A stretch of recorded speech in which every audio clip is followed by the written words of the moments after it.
बिहार में कृषि से जुड़े हुए 80% लोग हैं और रोजगार का सबसे बड़ा साधन भी है कृषि। हमारा हम उस क्षेत्र में हैं कि जहाँ 5वां सबसे बड़े उत्पादक राज्यों में बिहार सब्जी उत्पादन में उसकी गिनती होती है। 11% क्षेत्रफल में हमारी सब्जी की खेती होती है और 8-8.5% हम देश के। जरा से शांत रहिएगा, हम दो शांत रहिए।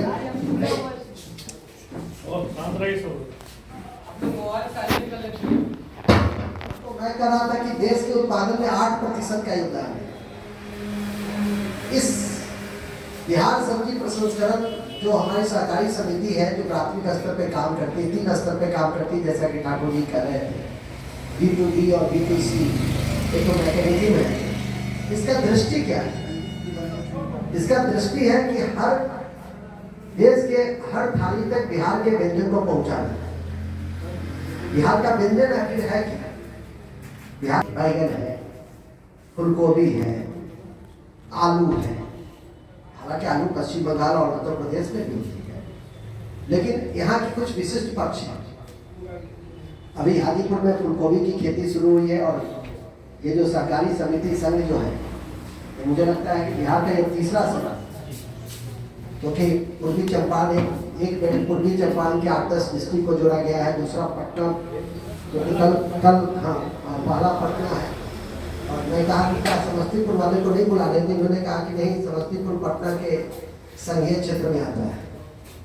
कल मुझे बहुत कुछ जानने और समझने का मौका मिला इसके स्ट्रक्चर, जो थोड़ी बहुत बातचीत इनके साथ होती है, क्योंकि आत्मा तो एक नोडल एजेंसी है, से जुड़ा होता है और सभी बिंदु पे काम भी करती है। सब्जियों के उत्पादकों को ट्रेनिंग भी दिलाई जाती हो, तो एक बिंदु है उसको बताया जाएगा। मैंने अभी आपसे कहा कि 8% हमारा देश के उत्पादन में योगदान है, तो हमारी दृष्टि ही पर ये है कि कैसे हम हर थाली तक बिहार के सब्जी को पहुंचाएं। लेकिन इसकी चुनौतियां हैं। सब्जी एक ऐसा क्रॉप्स है जो सबसे ज्यादा नष्ट हो सकती है सबसे कम समय।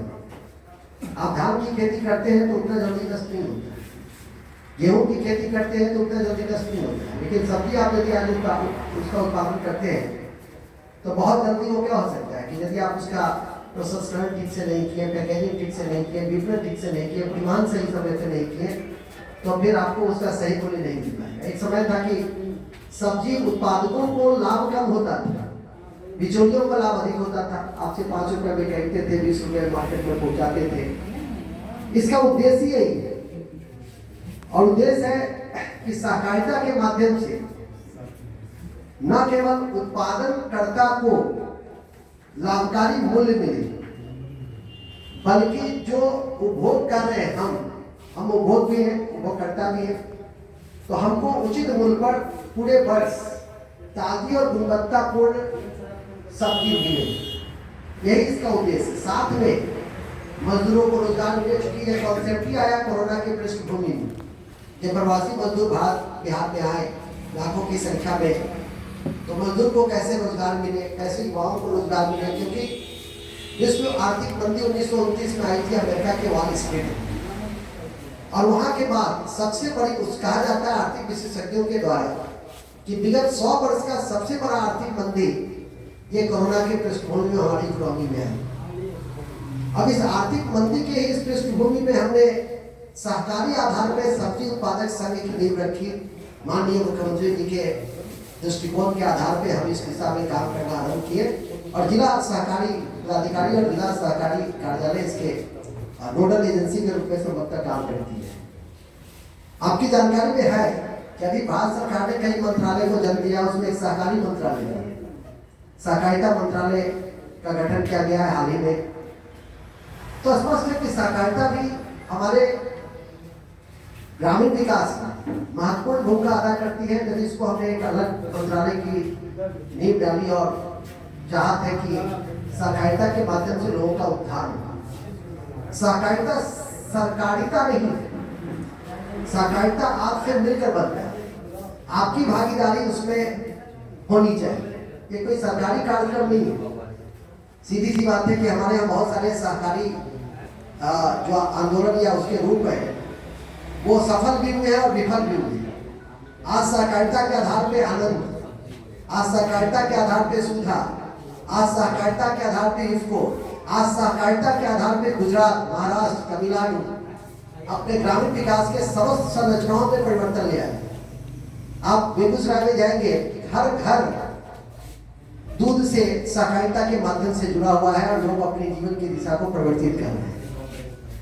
मैं मानता हूं कि हमारा ये जिला बहुत बड़ा सब्जी उत्पादक जिला नहीं है, क्योंकि हम कुछ प्राकृतिक आपदाओं से घिरे होते हैं।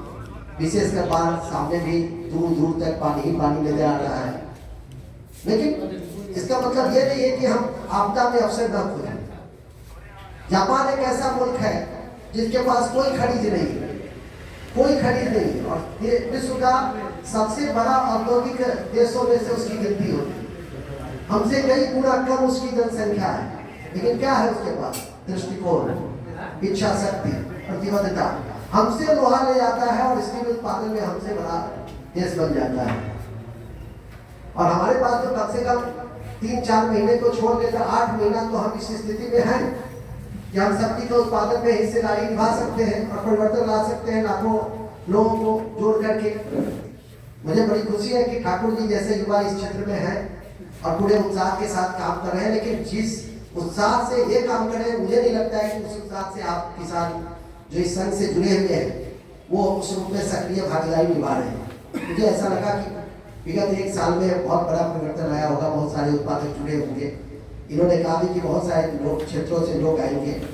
ठीक है, मौसम प्रतिकूल है, इसे इनकार नहीं कर सकते, लेकिन ये मैंने पहले कहा कि आपका कार्यक्रम था, आपके लिए था। सहकारिता ऐसे भी लोगों का, लोगों के लिए, लोगों के द्वारा चलाया गया आंदोलन। सहकारिता में उसमें एक सरकारी एजेंसी काम करती है, हम काम करते हैं, जिला सहकारी विभाग काम करता है, ये सब काम करता है, लेकिन वो आपका कार्यक्रम। हमारे देश में सामुदायिक विकास कार्यक्रम पंचायती राज के पहले का मॉडल क्यों विफल हो गया?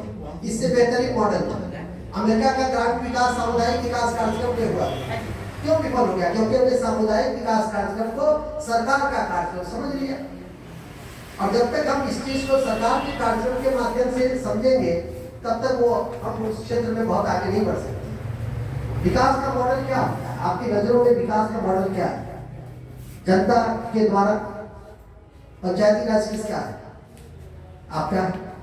लेकिन उसमें भी विसंगतियां हैं। सरकार के द्वारा, सरकार में भी विसंगतियां होती है, जनता और सरकार के बीच की दूरियां बढ़ जाती है। तो सबसे अच्छा मॉडल कौन होता है? जिसमें सरकार भी हो और जिसमें जनता भी हो।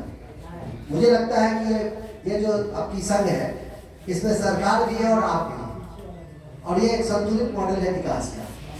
यदि हम सब मिलकर इस दिशा में प्रयास करेंगे तो निश्चित रूप से माननीय मुख्यमंत्री जी का ये सपना भी पूरा होगा और हम लोग की जीवन दिशा और दशा भी परिवर्तित होगी। आत्मा जो भी इस प्राथमिक सहकारी समिति संघ से जुड़े हुए हैं, कम से कम मुझे लगता है ठाकुर जी, कम से कम 1000 उत्पादक एक प्राथमिक समिति में होते हैं। ठाकुर जी, प्राथमिक साख समिति, प्राथमिक जो आपका सहकारी संघ, उसमें 1000 किसान होते हैं, कम से कम मैक्सिमम 1000 किसान होते हैं होती है।